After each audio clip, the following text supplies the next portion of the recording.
हाँ, हेलो बच्चों, नमस्ते। अभी हमने जो आपको कल तारीख है फिरोज शाही के और जहाँ फतवा है जहांदरी के बारे में बताया था। अब हम आगे का जो ग्रंथ है वो पढ़ेंगे, जिस ग्रंथ का नाम है फतुवतुस सलातीन। इसका लेखक जो है ईसामी है, और जो है ये सुल्तान बलबन के समय में एक सिपा सलार था। और जब मोहम्मद बिन तुगलक ने राजधानी परिवर्तन करके दिल्ली से दौलताबाद सभी को ले जा रहा था, तो ईसामी को भी 1327 ईस्वी में अपने वृद्ध दादा के साथ दौलताबाद जाना पड़ा था। किंतु वहीं पे ही मतलब 90 साल के उनके दादाजी थे, इसलिए उनकी मृत्यु रास्ते में हो गई। तो इस घटना से इसामी मोहम्मद बिन तुगलक का जो है कट्टर आलोचक बन गया। ऐसा मालूम होता है कि उसके समय में वो कुछ समय मतलब 1350 ईस्वी में दौलताबाद में ही रहा था। फतुवतुस सलातीन की रचना ईसामी ने 1350 ईस्वी में दौलताबाद में करके, और वहाँ के जो साम्राज्य के बहमनी साम्राज्य के जो संस्थापक थे अब अलाउद्दीन हसन गंगू बहमन शाह जो है उसको उसने समर्पित किया था, और यह जो है कविता के रूप में लिखा था। ये क्या है कि जब उसके दादाजी बहुत ही मतलब रास्ते में ही मतलब गुजर गए थे, मतलब वो जब दौलताबाद जा रहे थे रास्ते में उनकी मृत्यु हो गई थी, तो तब से ये क्या मोहम्मद बिन तुगलक का कटु आलोचक बन गया था। और उसने मोहम्मद बिन तुगलक के समय की सारी जो व्यवस्था है उसके बारे में बताया है। सुल्तान के विषय में भी उसने बताया है, और उसके राज्यकाल में अनेक ऐसी घटनाओं का उल्लेख किया है जिसके बारे में और ग्रंथों में जानकारी नहीं मिलती है। ये जो ग्रंथ है वो फतुवतुस सलातीन की रचना ईसामी ने फिरदौसी के शाहनामा जैसे लिखा है वैसी ढंग से की है, जिसमें अधिकतर युद्धों का भी वर्णन और मोहम्मद बिन तुगलक के समय की शासन व्यवस्था, सामाजिक, आर्थिक, राजनीतिक, उसके राजनीतिक व्यवस्था, इसके अलावा उसके सुधारों के बारे में भी उसने वर्णन किया है। अब जो है अगला जो ग्रंथ पढ़ेंगे इब्न बतूता का जो है किताबुल रहला। इब्न बतूता मोरक्को का निवासी था और 14वीं शताब्दी का महत्वपूर्ण यात्री था, और उच्च कोटि का विद्वान और इतिहासकार था। एशिया के अनेक भागों में यात्रा करता हुआ वो 1333 ईस्वी में दिल्ली पहुंचा था, और दिल्ली पहुंच करके सुल्तान मोहम्मद बिन तुगलक से भेंट की थी, जिससे उसका बहुत ही सम्मान किया गया था। उसे दिल्ली के काजी के पद पर नियुक्त किया था, और बाद में किसी कारणवश सुल्तान उससे नाराज हो गया तो काजी के पद से हटाकर उसे जेल में डलवा दिया था। लेकिन कुछ समय बाद जब उसको जेल से मुक्त किया तो उसको लेकर उसको राजदूत बनाकर चीन भेज दिया, और चीन न जाकर के वो रास्ते में कष्टों को उठाता हुआ जा रहा था, तो वो अपने देश ही लौट गया। और मोरक्को लौटने पर उसने वहाँ के सुल्तान के आदेश पर इसने किताब उल रहला की रचना की। और किताब उल रहला जो है भारत के प्रवास के दौरान इब्न बतूता का सुल्तान मोहम्मद बिन तुगलक के दरबारियों से घनिष्ठ संबंध रहा, इसलिए मोहम्मद बिन तुगलक की शासनकाल की दरबारी स्थिति है, वहाँ उनका व्यवहार है, मोहम्मद बिन तुगलक का चरित्र है, और उसकी जो राज्यकाल की जो जो भी घटनाएं घटी थी वो सभी घटनाएं इस किताब में लिखी गई है। साथ ही इसने यहाँ की जलवायु, फल फूल, वनस्पति, पशुओं, वेशभूषा, रहन सहन, कृषि, व्यापार, इसके विषय में भी उसने बहुत अच्छा मतलब यात्रा विवरण में उसने यहाँ के नगरों को, यहाँ के व्यक्तिगत जीवन नहीं सॉरी यहाँ के लोगों के बारे में, उनके जीवन शैली के बारे में, यहाँ की सांस्कृतिक गतिविधियों के बारे में, इन सभी चीज़ों के बारे इन सभी के बारे में इब्न बतूता ने बहुत अच्छा वर्णन अपनी इस किताब में किया है। इसके बाद हम जो अगला पढ़ेंगे तारीख है फिरोज शाही ये जो है सुल्तान फिरोज शमशेर शिराज अकीफ ने लिखा है, जो सुल्तान फिरोज बिन तुगलक के समय का समकालीन था। और उससे हमें उसकी पुस्तक से जानकारी मिलती है कि उसको फिरोज के निकट संपर्क में रहने से काफ़ी अवसर मिले थे। जब सुल्तान फिरोज शिकार खेलने जाता था, तब शमशेर शिराज अकीफ भी उसके साथ जाता था। अकीफ ने तारीख ये फिरोज शाही की रचना, एक तारीख है फिरोज शाही हमने आपको बताया था, वो किसने लिखी थी? जियाउद्दीन बर्नी ने लिखी थी। और एक वापस दूसरी उसका अगला जो सेकंड भाग जो था, वो शमशेर शिराज अकीफ ने लिखी है। वो शमशेर शिराज अकीफ ने फिरोज तुगलक की मृत्यु के बाद अकीफ ने तारीख फिरोज शाही की जो रचना थी, वो फिरोज तुगलक की मृत्यु के बाद की थी।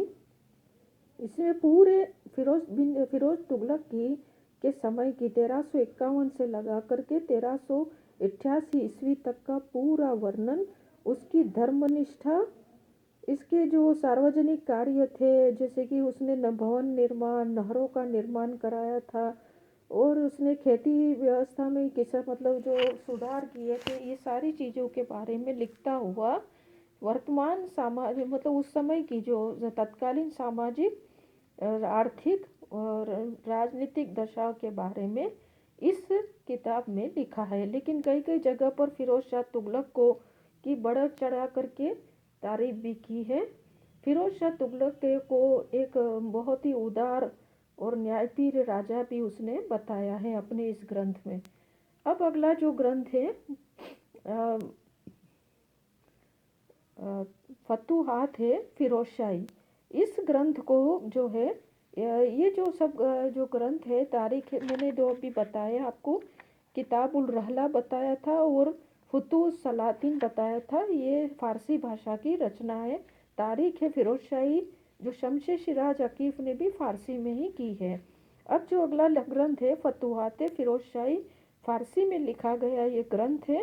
फिरोज शाह तुगलक ने अपने शासनकाल में अपने स्वयं की आत्मकथा है, और इसमें हमें फिरोज की धार्मिक नीति और उसका दृष्टिकोण जो है हमें, और इसके चरित्र के बारे में भी हमें बहुत कुछ जानकारी प्राप्त करने का अवसर मिलता है। और इससे ये पता चलता है कि फिरोज एक उदार और दयालु शासक था। अब जो है अगला जो ग्रंथ है तारीख है मुबारक शाही। इस ग्रंथ की रचना जो है याह्या बिन अहमद सरहिंदी ने सैयद वंश के सुल्तान मुबारक शाह के समय में की थी। यह सुल्तान मुबारक शाह का दरबारी इतिहासकार था, और मुबारक शाह ने अपने ही नाम से इस ग्रंथ की रचना करवाई थी, तारीख है मुबारक शाही। इसमें मोहम्मद गौरी से लेकर के सैयद सुल्तान मुबारक शाह तक के दिल्ली के सुल्तानों का इतिहास लिखा गया है। और फिरोज तुगलक के बाद जो है तुगलक सुल्तानों और सैयद सुल्तानों का इतिहास काफ़ी विस्तार से लिखा गया है। और याह्या सरहिंदी जो है वो सैयद सुल्तानों का समकालीन था, अतः उसके बारे में उसने ज़्यादा विश्वसनीय रूप से लिखा है क्योंकि उस समकालीन था। अब आगे जो आपको बताएंगे तारीख है खाने जहानी या मखजानी अफगानी। ये मतलब इसको लिखा है ख्वाजा नियामतुल्ला ने ये ग्रंथ मुगल सम्राटों का आ गया। सॉरी, मैं आपसे माफ़ी चाहती हूँ।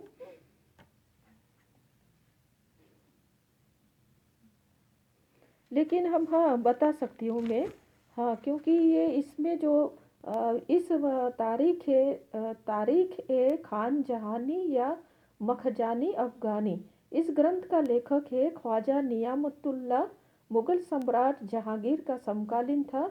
उसने अपने इस ग्रंथ की रचना 1613 ईस्वी में बुरहानपुर में की थी।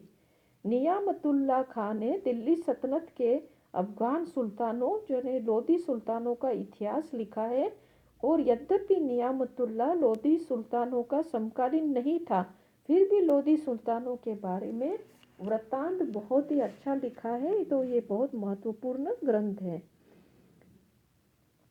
अगला जो ग्रंथ है तारीख है दाऊदी। इसकी रचना अब्दुल्ला द्वारा मुगल सम्राट जहांगीर के शासनकाल में की गई थी। इस ग्रंथ में अब्दुल्ला ने दिल्ली सल्तनत के लोधी सुल्तानों का इतिहास लिखा है। जो जो भी लिखा है वो मौखिक जानकारी के आधार पर लिखा है, लेकिन यह हमारे लिए महत्वपूर्ण सूचना देने वाला ग्रंथ है। ठीक है। अच्छा, अब जो हम सेकंड भाग जो उसका पढ़ेंगे, मुगल कालीन ऐतिहासिक स्रोत। मुगल कालीन ऐतिहासिक स्रोत में हम सबसे पहले हम पढ़ेंगे तुजू के बाबरी। तुजू के बाबरी जो है वो हम पढ़ेंगे। ये जो ग्रंथ है तुर्की भाषा में लिखा है। अब तक हमने जो जितने भी ग्रंथ पढ़े वो सब फारसी में है। उसके पहले भी जो चचनामा वगैरह जो लिखा है, किताबुल हिंद है, तारीख मासूमी है, ये जो है अरबी भाषा के हैं। तो अभी हम जो पढ़ेंगे तुजू के बाबरी जो है तुर्की भाषा में लिखा गया है, जो मुगल सम्राट बाबर ने लिखा है। क्योंकि उसकी मातृभाषा जो है तुर्की थी, इसलिए तुर्की में ही इसे लिखा गया है। इस ग्रंथ में मतलब बहुत ही ऐतिहासिक दृष्टि से एक बहुत महत्वपूर्ण ग्रंथ है। इसमें न केवल हमें बाबर के जीवन और उसकी कार्यशैली का पता चलता है, बल्कि तत्कालीन भारत की राजनीतिक, सामाजिक, आर्थिक, भौगोलिक दशा, सांस्कृतिक दशा, यहाँ के लोगों का जीवन शैली, इन सब के बारे में पता चलता है। बाबर यहाँ की ज्योग्राफिकल जो जलवायु के बारे में भी बहुत अच्छा वर्णन करता है, और यहाँ की नदियाँ, तालाब, पहाड़ियाँ, इन सबको मतलब इतना अच्छा वर्णन करता है कि जिससे हमें ये पता चलता है कि भारत जो है बहुत ही खूबसूरत देश है।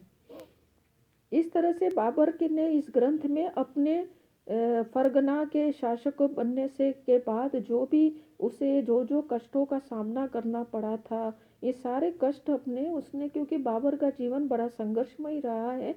11 साल की उम्र में वो सिंहासन पर बैठा है, लेकिन वहाँ के लोगों ने बहुत ही उसको सिंहासन पर बैठने नहीं दे रहे, मतलब शासक के रूप में स्वीकार नहीं कर रहे थे। इसलिए उसे बहुत कठिनाइयों का सामना करना पड़ा है, और किस तरह से उसने हिम्मत नहीं हारी, मुसीबतों का वो बड़ा धैर्य के साथ मुकाबला किया, ये सारी चीज़ें इसने लिखी है अपने इस ग्रंथ में। उसने व्यक्तित्व के इसके अलावा यहाँ हिंदुस्तान के भी लोगों के बारे में लिखा है, राजनीतिक और प्रशासनिक व्यवस्था के बारे में, यहाँ की सैन्य व्यवस्था के बारे में लिखा है, और यहाँ के आर्थिक दृष्टि से भारत को इतना विस्तृत, इतना मतलब सुदृढ़ बताया है। और वो कहता है कि यहाँ सोने और चांदी के भंडार है, और जो यहाँ कारीगर जितने काम करने को तत्पर रहते हैं, और जिस तरह से हमें मिलते हैं ऐसे कारीगर हमें और कहीं जगह पर नहीं मिलते हैं। इस तरह से हमें जो है ये ग्रंथ जो है हमें बहुत ही महत्वपूर्ण सूचना देता है। अब जो हम अगला जो ग्रंथ पढ़ेंगे हुमायूं नामा, जो गुलबदन बेगम जो है बाबर की पुत्री और हुमायूं की सौतेली बहन थी। तो उस और मिर्ज़ा हिंदाल जो था बाबर का, सॉरी, बाबर का ही पुत्र था मिर्ज़ा हिंदाल, तो वो उसकी सगी बहन थी। तो इसकी ग्रंथ ये 1530 ईस्वी में बाबर की मृत्यु के समय ये 8 वर्ष की थी, और 1540 ईस्वी तक वो हुमायूं के पास रही थी, और उसका विवाह जो है खिज्र ख्वाजा नामक एक प्रसिद्ध मुगल सरदार से हुआ था। और उसे हुमायूं के समय में जो है उसके पति को अमीरुल उमरा की उपाधि मिली थी। हुमायूं की मृत्यु के बाद वो अकबर के शासनकाल में गुलबदन बेगम को बड़ा सम्मान प्राप्त था, और उसकी मृत्यु है 1603 ईस्वी में हुई है। गुलबदन बेगम ने अपने इस ग्रंथ में अकबर के आदेश पर उसने हुमायूं नामा लिखा है, और जो हुमायूं नामा 2 भागों में है। पहले भाग में बाबर का और दूसरे भाग में हुमायूं का इतिहास लिखा है। इस ग्रंथ के पहले भाग में बाबर के संबंधित महत्वपूर्ण तथ्य ये जैसे कि बाबर की उदारता, दानशीलता, संबंधियों से प्रेम, परिवार की महिलाओं के प्रति जो उसका स्नेहपूर्ण रवैया था, ये सब लिखा है। और जो है गुलबदन बेगम जो है 1529 में काबुल से आगरा आई, तो इसी बीच हरम की घटनाएं, हुमायूं की बीमारी, बाबर की मृत्यु आदि का भी इसमें रोचक वर्णन किया है। और कहती है कि मेरे पिता की मृत्यु जो हुई है वो इब्राहिम लोदी की माँ के द्वारा जो विष दिया गया था उससे हुई है। तो इससे हमें जो है एक तरह से बाबर की व्यक्तिगत जीवन चरित्र का और उसकी मृत्यु के बारे में जो स्रोत उसने महत्वपूर्ण स्रोत है, ये जो ग्रंथ है वो। इसमें मिर्ज़ा हिंदाल जो उसका सगा भाई था उसकी मृत्यु के बारे में भी लिखा है। और जब ये लेकिन थोड़ा सा इसमें पक्षपात किया है, क्योंकि वो उसका सगा भाई था, इसलिए हो सकता है कि हो सकता ही नहीं, होता है कि अपने अपन सगे भाई का इतनी जल्दी बुराई नहीं करते, तो इसे लिखा गया है इसी तरह से। अब जो है अगला जो ग्रंथ है तज़किरातुल वाक़िया। तज़किरातुल वाक़िया इस ग्रंथ की रचना जो है जौहर के द्वारा की गई है। और जौहर जो है हुमायूं का निजी सहायक था। और इस ग्रंथ की रचना अबुल फजल द्वारा रचित अकबरनामा के लिए सहायक ग्रंथ के रूप में की गई है। तो ये जो ग्रंथ है जौहर जो है हुमायूं की सेवा में 1534 ईस्वी के लगभग आया था, और उसकी मृत्यु के समय भी वह उसके साथ ही रहा था। उसने अपनी पुस्तक हुमायूं के सिंहासन से रूढ़ हुआ तब से लेकर के मृत्यु तक का इतिहास लिखा है। इसमें हुमायूं के जीवन काल की, शासन काल की महत्वपूर्ण घटनाओं, जैसे हुमायूं के शेरशाह तथा गुजरात तथा मालवा के शासक बहादुर शाह के संबंधों के बारे में, हुमायूं के द्वारा भारत में लड़े गए युद्धों के बारे में, हुमायूं का जो सिंध पलायन किया उसने वो उसके बारे में, अकबर का जन्म, हुमायूं का सिंध से काबुल और कंधार की तरफ प्रस्थान, इन सब के बारे में। और हुमायूं के जो दूसरे जो भाई थे कामरान, हिंदाल और अस्करी, जो जिसने उस मतलब उनके चरित्र चित्रण भी इसमें किया गया है, तो उनके बारे में भी हमें महत्वपूर्ण सूचनाएं मिलती है। अब जो अगला हम जो ग्रंथ है वो हम आपको अगले वीडियो में बताएंगे। Thank you.